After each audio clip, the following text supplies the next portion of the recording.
Bonjour à tous. Entre autres choses, les élections européennes nous interrogent sur la question de la relation entre les pays européens. Quelle serait leur juste relation?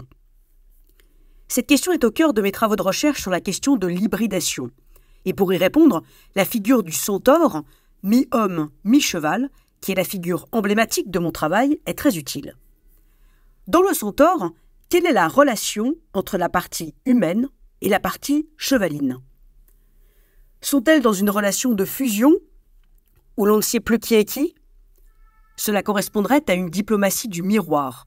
Deux pays se comparent dans le but d'effacer leurs différences et de se ressembler.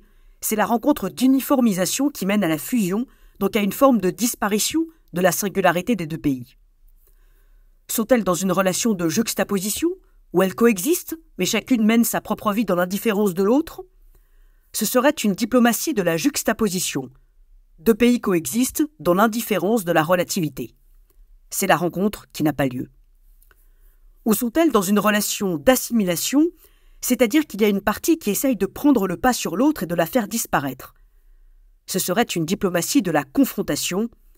Deux pays entrent en concurrence avec l'ambition de faire disparaître l'autre en l'assimilant. C'est la rencontre qui anéantit l'autre. Aucune de ces diplomaties n'est la bonne. Or, si vous prenez beaucoup d'exemples actuels ou passés de la diplomatie, vous constaterez que beaucoup se classent dans l'une ou l'autre de ces catégories, comme s'il n'y avait que trois manières pour des cultures, des pays, des êtres de se rencontrer. Or, l'hybridation, justement, ce n'est ni la fusion, ni la juxtaposition, ni l'assimilation. Il existe une quatrième voie, qui est ce que j'appelle la métamorphose réciproque. C'est-à-dire que pour obtenir un centaure, il ne suffit pas de mettre un homme sur un cheval, mais il faut que chacune des parties fasse un pas de côté pour aller vers l'autre, se métamorphose au contact de l'autre, et alors seulement il y aura rencontre. La tierce diplomatie par l'hybridation peut faire émerger une nouvelle géopolitique. Il ne s'agit ni de fusionner, ni de coexister sans se voir, ni de s'affronter, mais de s'hybrider, c'est-à-dire d'imaginer une combinaison permettant de se transformer sans menacer la singularité de chacun.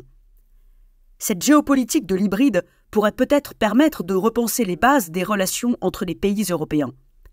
Comment penser l'hybridation de l'Europe? Cela constitue l'un des défis politiques majeurs des prochaines années.